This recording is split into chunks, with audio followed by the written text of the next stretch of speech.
Graças a Deus. Hoje a gente também tem o privilégio, Paulão, de compartilhar, só um minutinho, de compartilhar a ceia como elemento pedagógico. E eu queria aproveitar a sua presença aqui. O Paulão é um cara assim muito querido. Ele é o Paulão mais Paulinho que eu conheço. Não é bem? O Paulão não é um Paulão com coração de Paulinho? Ele vai dar, eu vou pedir para ele compartilhar um pouco. E eu queria conversar com você, aproveitando a sua presença aqui, porque eu acho que é um testemunho, para você poder ter a liberdade, que aqui a gente está sempre conversando na palavra e aprendendo, né, a significar essa palavra na vida. Então, já que nós vamos celebrar a ceia, eu queria trazer uma palavra a respeito da ceia. Porque às vezes a gente não pensa que essa palavra está na ceia. Lá em 1 Coríntios,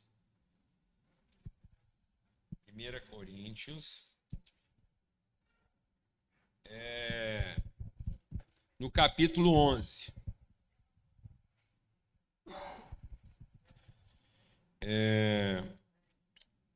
1 Coríntios 11, Paulo escrevendo sobre a ceia. E aí veja o que Paulo escreveu sobre a ceia. Olha que coisa legal, acabei de perceber aqui que vão ser 3 Paulo compartilhando sobre a ceia. Paulo, Paulo e Paulo. Então, na palavra de Paulo... Não é por falta de Paulo. Não vai ser por falta de Paulo, não. E aí diz assim, verso 23. Pois recebi do Senhor o que também entreguei a vocês, que o Senhor Jesus, na noite em que foi traído, tomou o pão e, tendo dado graças, o partiu e disse: Isso é meu corpo que é dado em favor de vocês. Façam isso em memória de mim.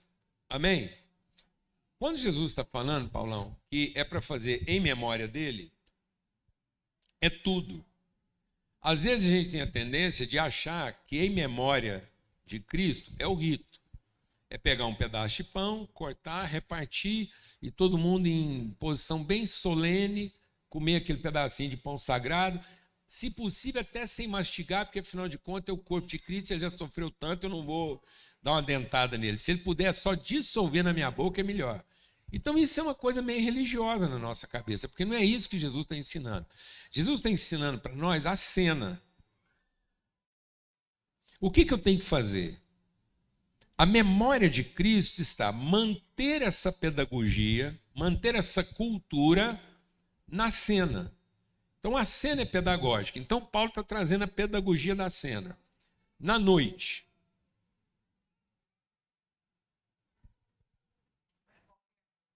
Na noite. E noite implica o quê? Escuridão. Indefinições. O salmista, no Salmo 139, diz isso. Quando eu finalmente, deixa o Espírito de Deus ministrar o seu coração, porque isso é cura para nós aqui hoje. O salmista diz assim, quando eu finalmente entendi que o propósito de Deus na minha vida era eterno, a noite se fez o mais claro dia. Porque agora mesmo na mais escura noite, eu vejo luz. Porque agora eu vejo a minha escuridão numa perspectiva de eternidade. Então eu não dependo de uma luz futura, porque eu sou iluminado por uma luz eterna. Vou dar uma pausazinha para você meditar nisso. Você não precisa de uma luz futura, você não precisa do dia seguinte, porque você tem em mente o seu dia eterno. Então eu sou todo dia iluminado pela minha eternidade. Amém? E não motivado pela minha expectativa do dia seguinte. Então eu não tenho a motivação de ter um dia espetacular amanhã. Eu tenho a convicção de ter um dia eterno sobre a minha cabeça. Independente se o dia amanhã vai ser espetacular ou não. Então, o salmista diz que quando isso aconteceu, havia luz na mais escura noite. Porque agora, para ele, noite e dia era a mesma coisa. Qual é a sua noite hoje? Às vezes você está vivendo uma noite no casamento. Às vezes você está vivendo uma noite na empresa. E aí você já vai pensando aí em algumas noites que você viveu como família. Qual é a sua noite? Qual é a noite que mais te assombra? Quais são os fantasmas da sua madrugada? O que perturba o seu sono à noite? Então, quando foi que Jesus celebrou? À noite. Se você está achando que a noite já estava difícil de Jesus,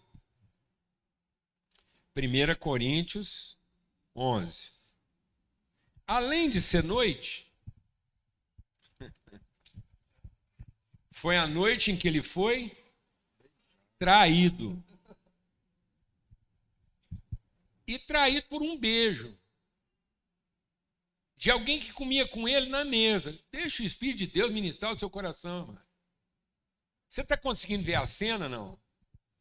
Porque às vezes você está achando que o seu desapontamento maior, sua ferida maior vai ser causada por alguém longe que não te conhece. Não, mano. Nossas feridas mais profundas, nossas cicatrizes mais doídas, foram provocadas e feitas com as pessoas mais próximas de nós.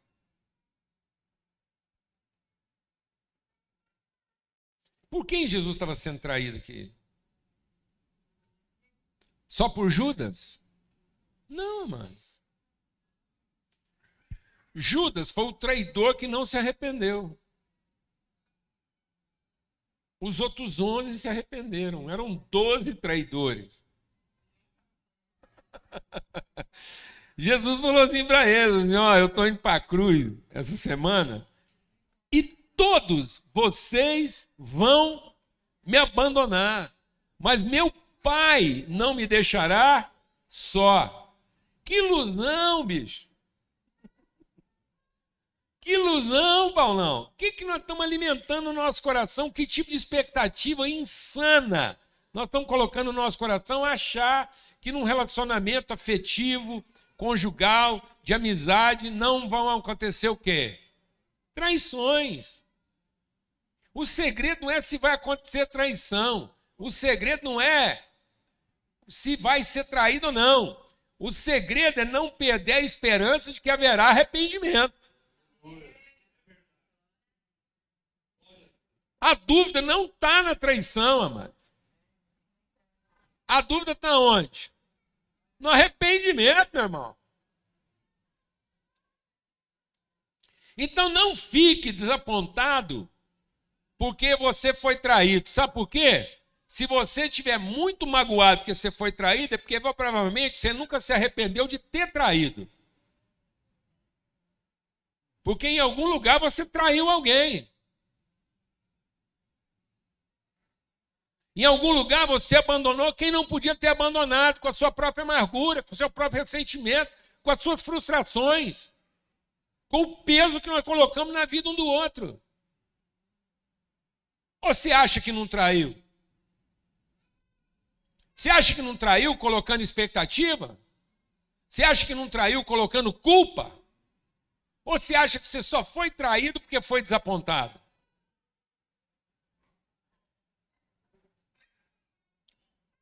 E se eu te falar que Jesus, na cabeça dos discípulos, foi o quê? Um traidor. Os 2 discípulos no caminho de Emaús. Os 2 discípulos no caminho de Emaús. Incapazes de reconhecer Jesus ressurreto. Por quê, amados? Por quê, amados? Porque se sentiram honrados? Porque se sentiram abençoados? Não, porque se sentiram o quê? Traídos. E quando você é traído por você mesmo?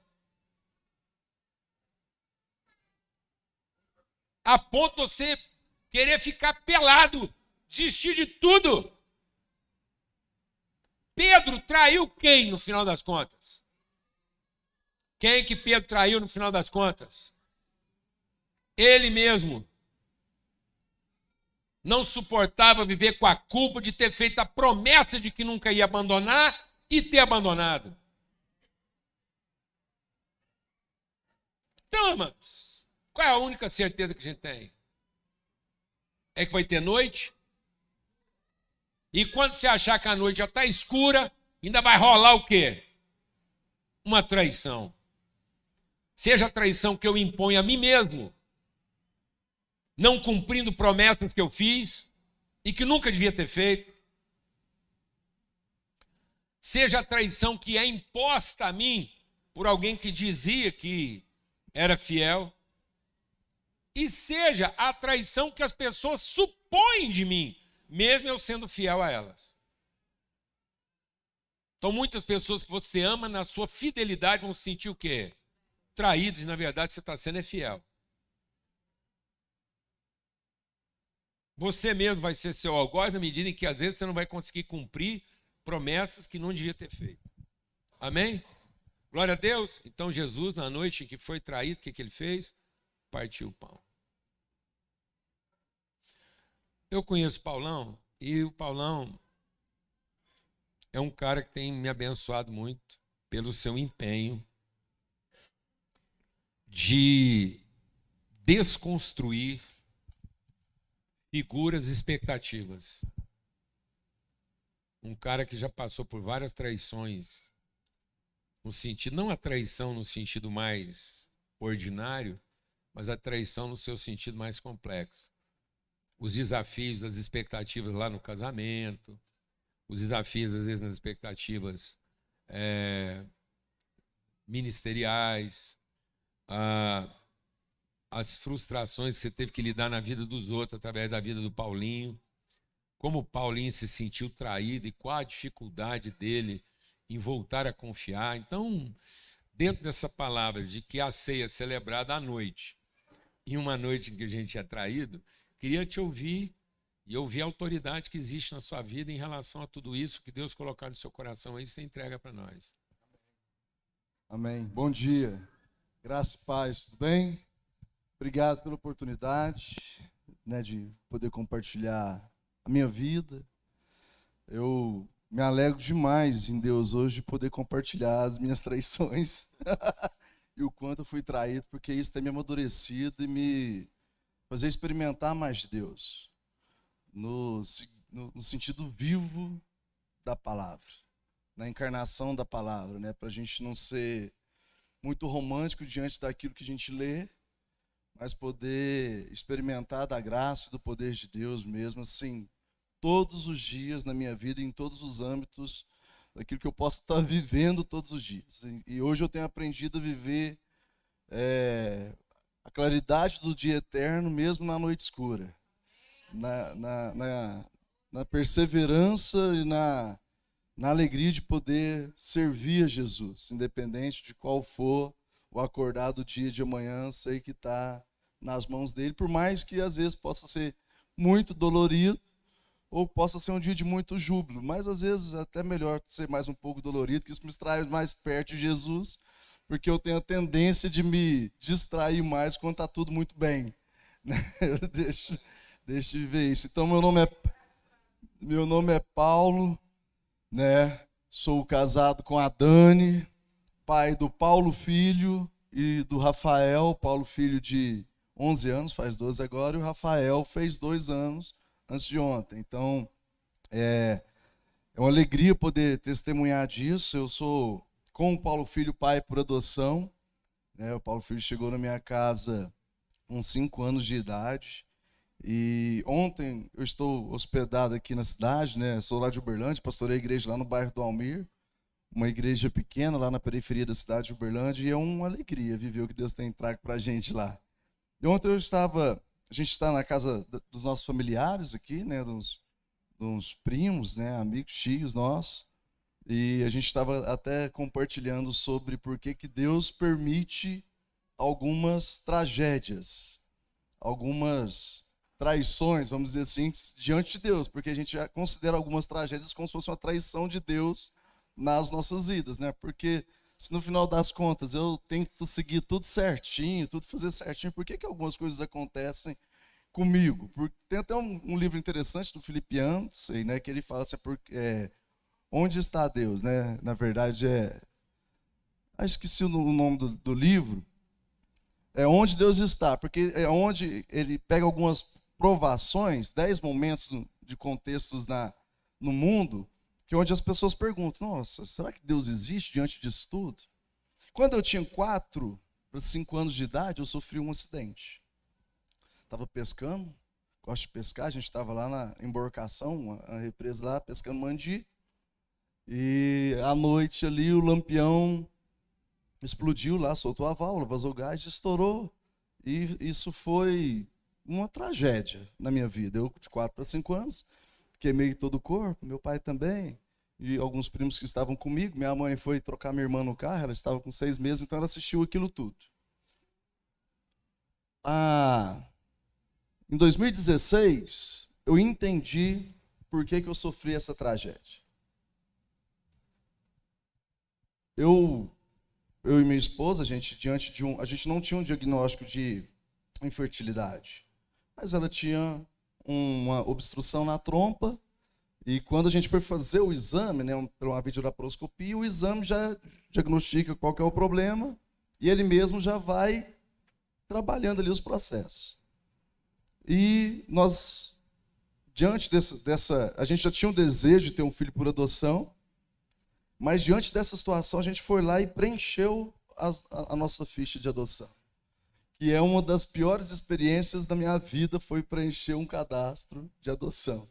Porque é como se você estivesse comprando um tênis pela internet, que você coloca até a cor que você quer, o tamanho, a medida, tudo. Então é uma sensação muito ruim, chocante, porque você percebe também o quanto você é... Tá vendo? Parece que você, na intenção de fazer uma coisa, você está traindo os seus afetos. É como se você estivesse traindo o filho que você nem tem ainda. Exato, eu me senti uma pessoa muito ruim, porque eu vi o quanto eu sou preconceituoso diante de algumas coisas da minha vida. Por mais que eu trabalhasse toda uma condição de um homem bonzinho, de um homem assim, não, é isso mesmo, a gente quer adotar. Aí na hora que você vai preenchendo ali, você vai descobrindo que você não é tão bom quanto você acha que você era. Aí você vai vendo, você vai enfrentando as suas traições, os seus medos. Eu posso fazer uma parte nisso? Porque às vezes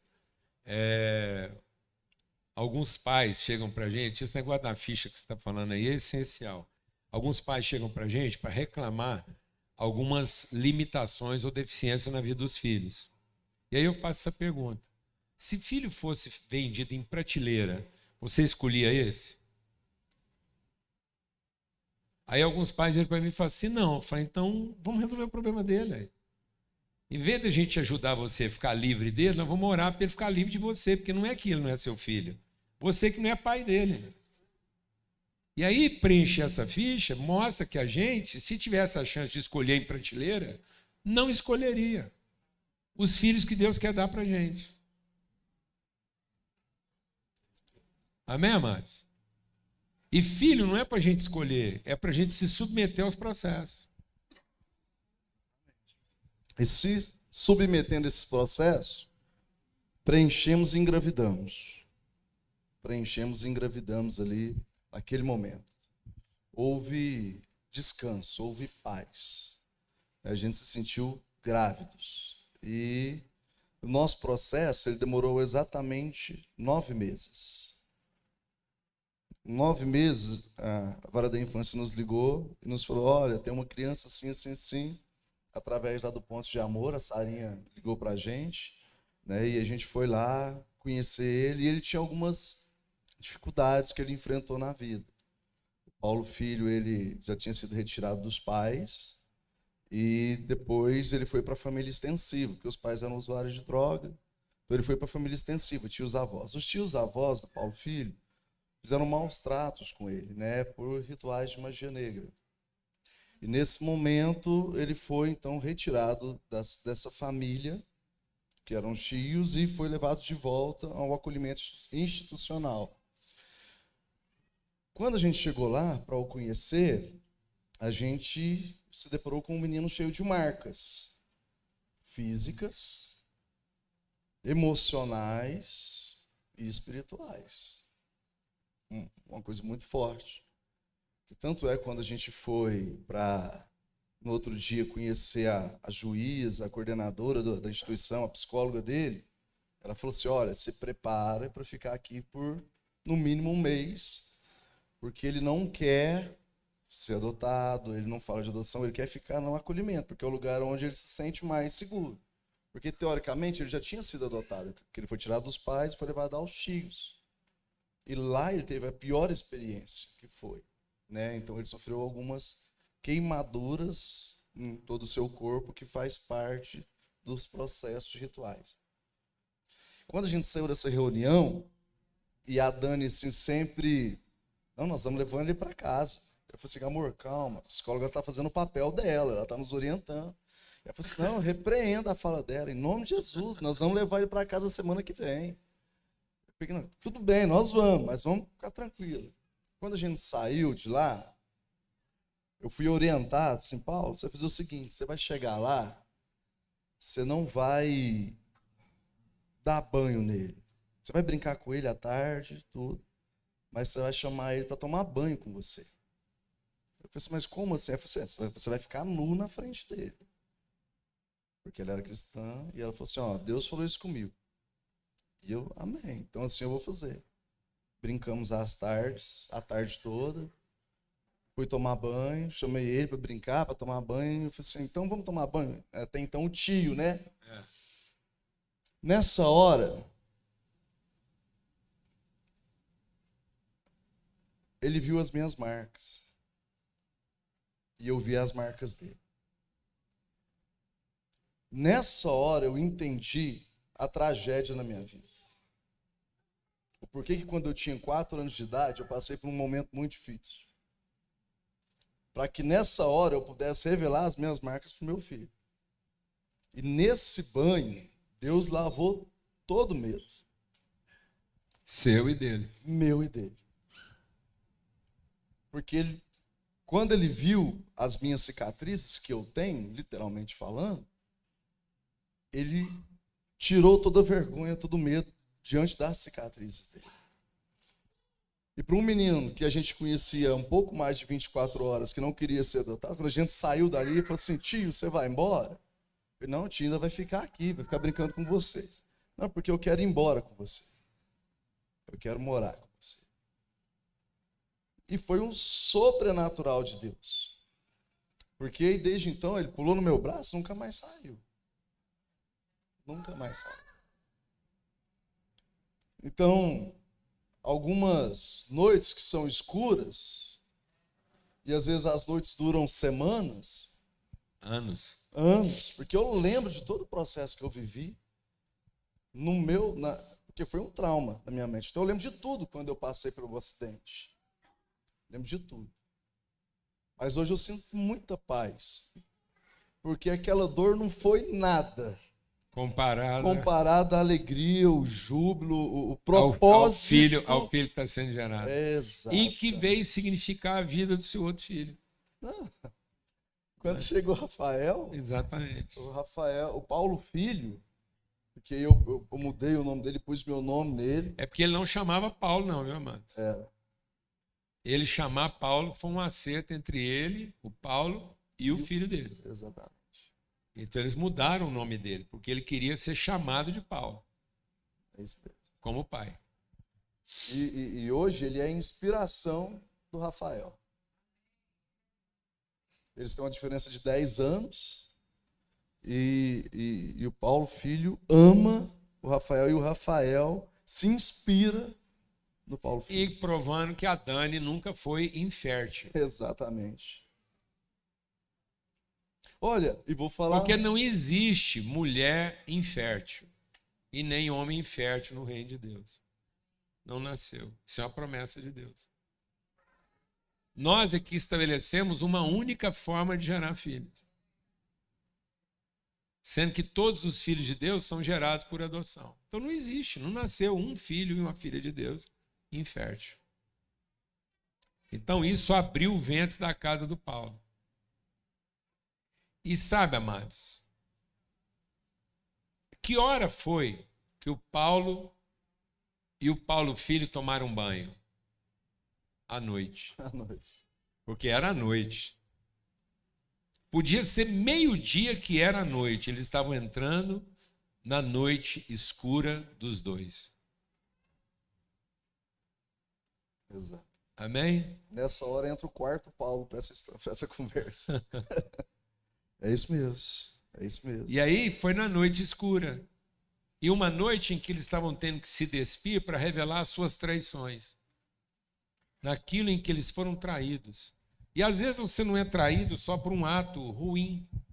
O Paulo, filho, foi traído e queimado porque alguém, na sua sinceridade religiosa, foi lá e mutilou ele. Ele tinha queimaduras por todo o corpo feitas em ritos de magia negra. Queimado, o corpo todo. Às vezes com óleo, com água, com cigarro, com um punhado de coisa. Açúcar derretido, quente, melado, derramado. E o Paulão foi queimado num rito de família. Você consegue imaginar um pai que leva o filho para pescar e volta com ele queimado? A culpa. Está vendo que às vezes você não precisa estar fazendo uma coisa errada para trair e nem para ser traído. Quantas vezes?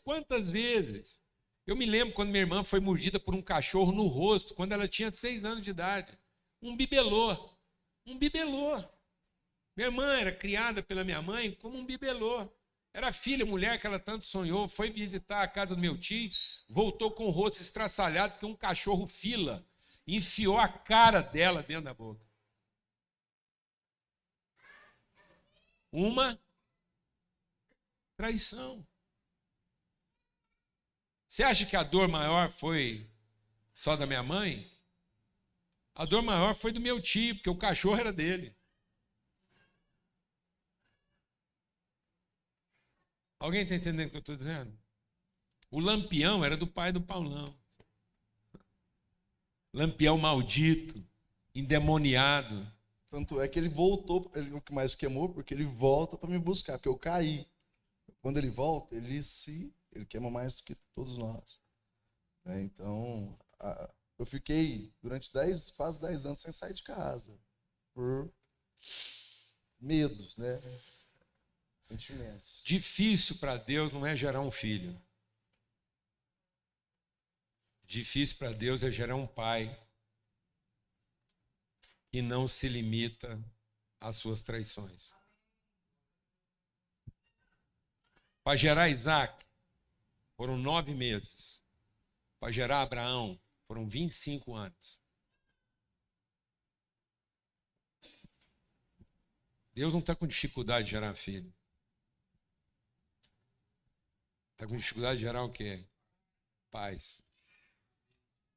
Que não se recusem a viver os processos de Deus só porque foram o quê? Traídos. Mas na noite em que são traídos, continuam repartindo o seu pão. Quantos homens abandonando suas famílias? Quantos homens buscando alternativa para relacionamentos que eles acham difíceis? Você acha que um homem hoje trai só com outra mulher? Trai com a empresa.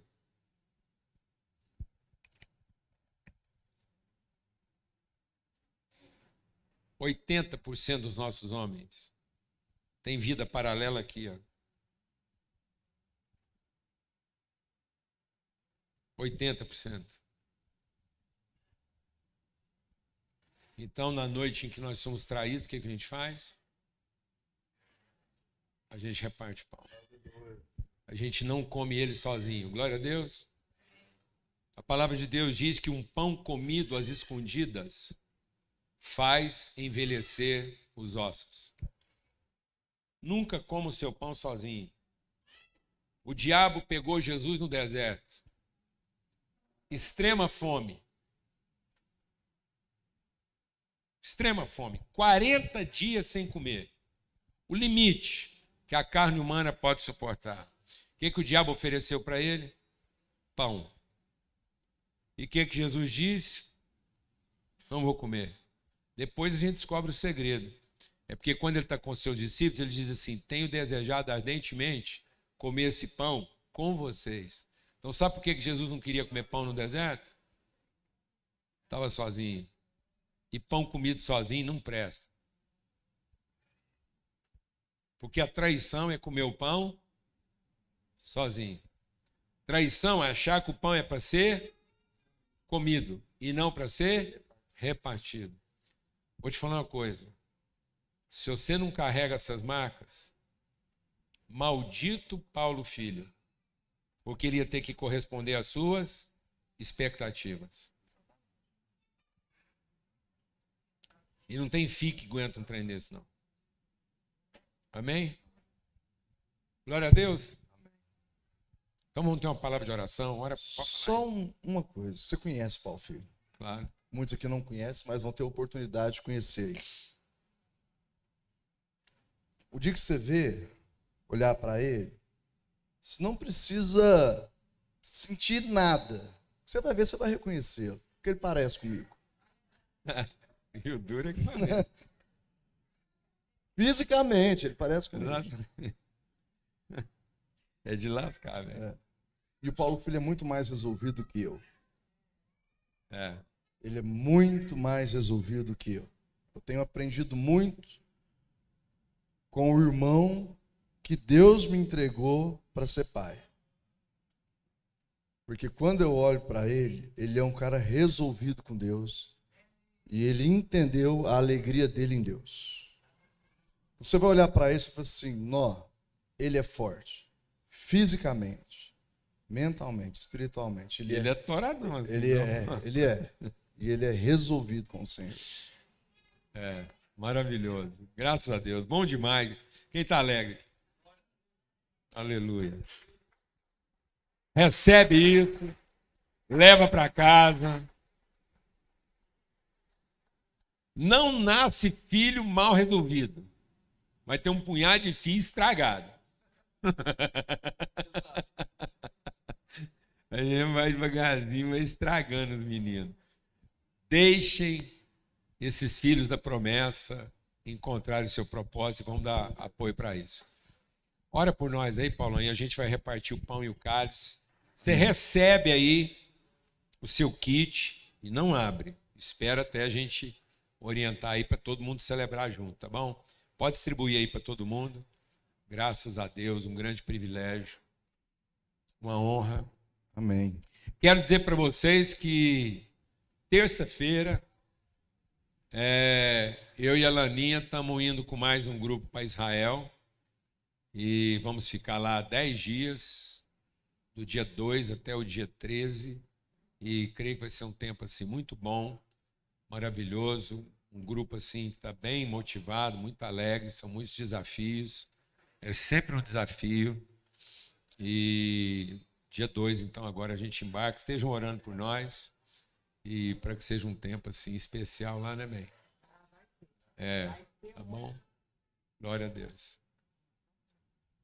Bem, Senhor Deus, Pai, eu quero agradecer ao Senhor por esse dia, por essa manhã, pela vida de cada um de nós aqui, pelas nossas famílias, pelos nossos filhos, pelos pais que estão aqui, as mães, por nós, Pai, porque o Senhor tem nos dado o privilégio de viver a palavra do Senhor, de sentir, de abraçar, é mais do que ouvir, mas é encarnar, é sentir o cheiro, Deus, é sentir o abraço. Somos gratos ao Senhor por isso. E que nessa manhã a gente possa sair daqui, assim, convicto do privilégio que é não em comer desse pão, mas é de repartir isso. Assim como o Senhor Jesus nos ensinou a fazer isso em memória do Senhor, nós não queremos simplesmente repartir o alimento, mas repartir o corpo, repartir a vida, porque isso não é um ritual, isso é a vida ensinada, é a palavra encarnada. Amém. Então que isso seja verdade em cada um de nós aqui, que vem mesmo transformando, Deus, nosso entendimento, a nossa vida, as nossas práticas, as nossas famílias, as nossas relações, em nome de Jesus. Amém.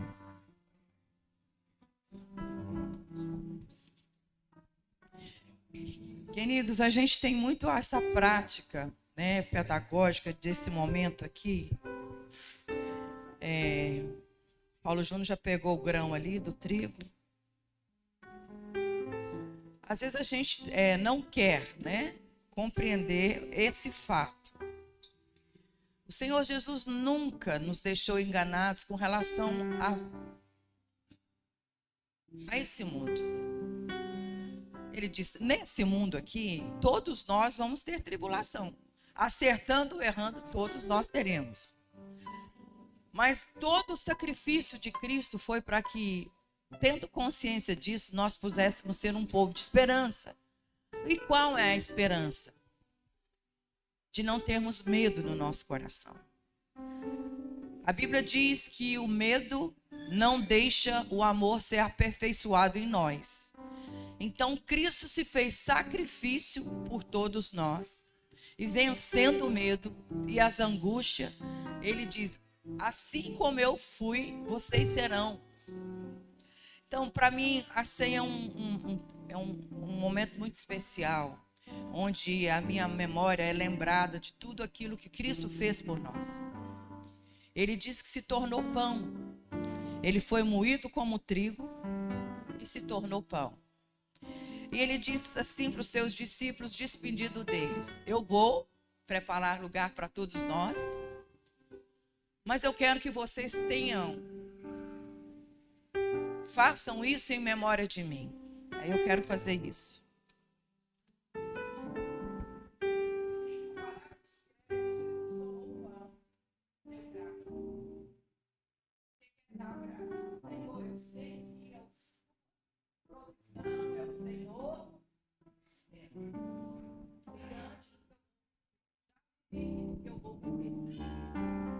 A palavra diz que Jesus se tornou angustiado na cruz. Ele deu graças, compreendendo que ele seria o corpo moído, partido por amor de todos nós. Então ele fala para os seus discípulos: fazem isso em memória de mim. E sabe qual é a memória que Cristo quer que eu e você tenha?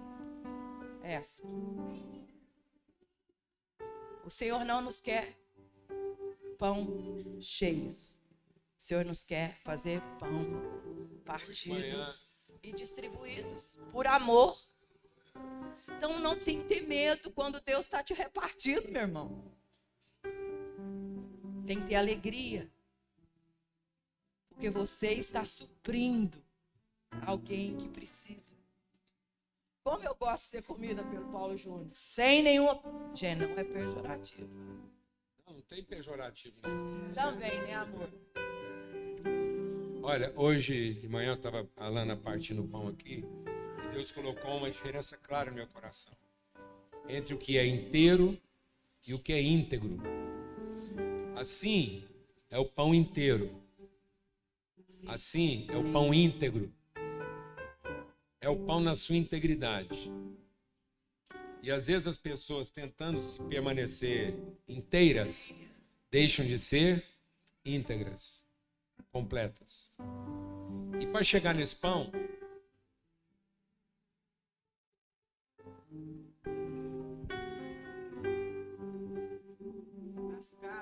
quando você achou que já estava muito, ele ainda soprou a palha. Vai chegar nesse vinho aqui, ó.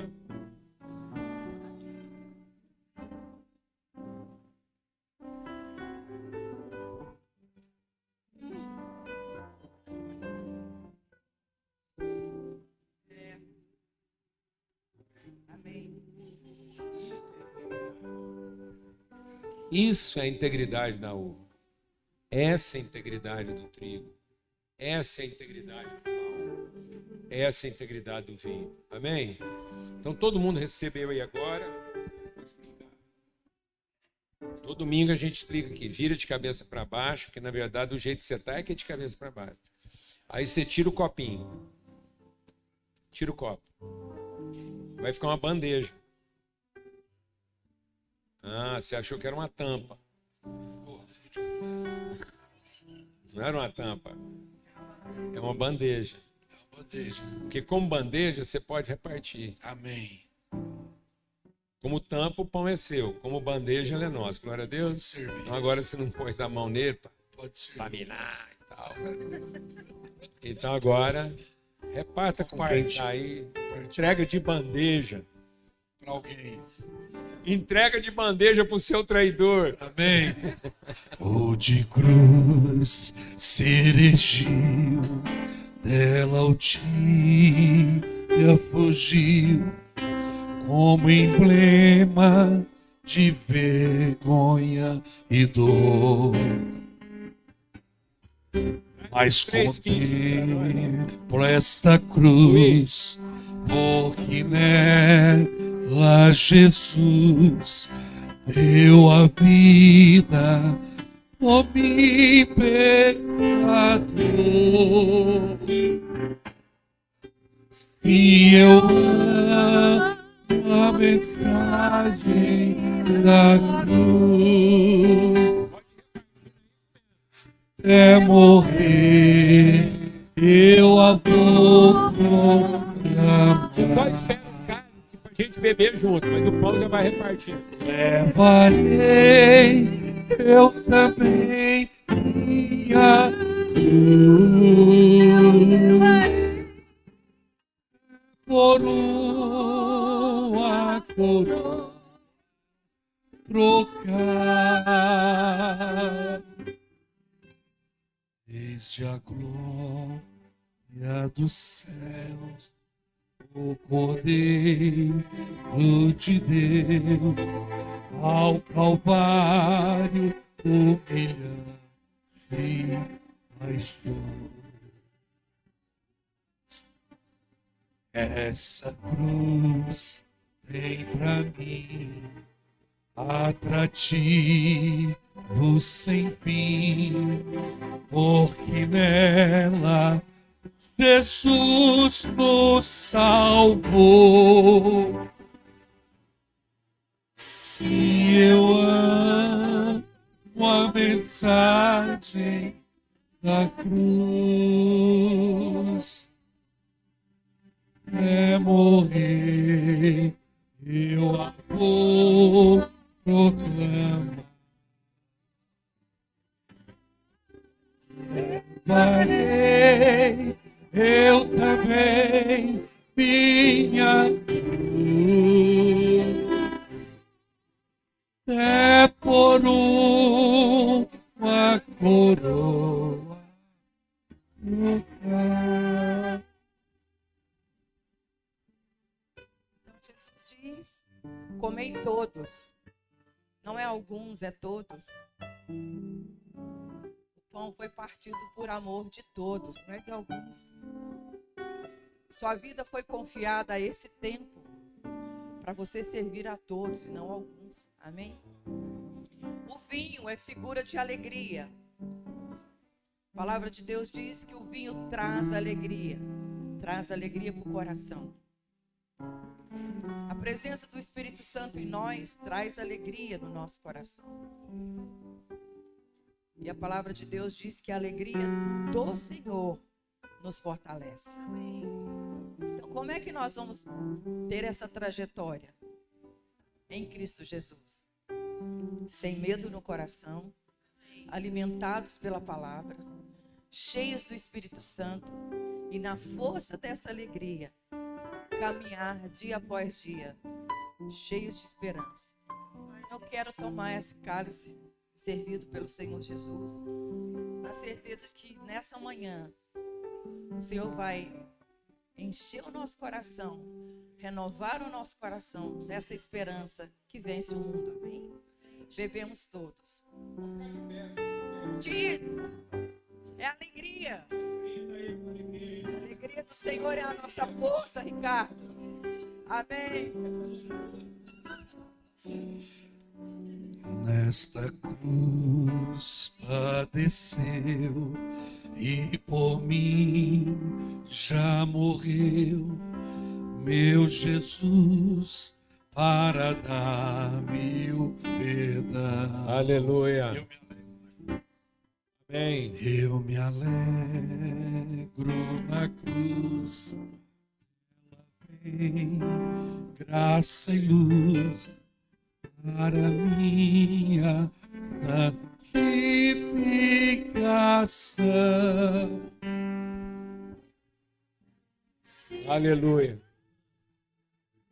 Amados, privilégio. Guarda essa palavra e coloque ela em prática. Uma honra. E uma semana tremenda para todos aí, de bênção, de luz, de vivificação. Fala aí, Maísa. Então, gente, senta um pouquinho, segura a onda. Segura mesmo aí, porque a Maísa tem um aviso aqui. Obrigada. Desculpe, irmãos. São 2 avisos. Você põe aí para nós, Daniel, por favor. Primeiro aviso aqui é do evento que nós vamos ter na terça-feira. Vocês vão desculpando aí que eu tô meio rouca. E que é o Segunda Mãe. Nós temos aqui a graça de receber a Sara e a Jode na terça-feira, para elas estarem compartilhando com mães que são mães adotivas, ou mães em processo de adoção, e mais, lá na 90, mulheres que têm enteados. É muito importante. Ela tem 9 filhos, se não me engano, são 4 biológicos e 5 são adotados. E ela tem muita bagagem, tem muita experiência. E ela vai estar ali na 90, na terça-feira, às 19 horas, gratuitamente, para repartir a experiência dela sobre esse livro, que o Segunda Mãe é o nome do livro que ela escreveu. Então, todas as mulheres estão convocadas. Ficaram achando ruim, Paulo Júnior, que só as mulheres dessa vez, mas depois... Deixa eu falar uma coisa, nosso tempo ainda dá aí, você segura um pouco a onda. É o seguinte, mas eu não tenho filho por adoção, não estou pensando em adotar. Você acha? O que vai ser conversado aqui vale para toda mãe. Você adota, você não sabe, mas adota. Você vai adotar sua mãe velha quando ela estiver ruim e demente, você vai adotar. Você vai adotar uma cunhada. Você vai adotar uma nora.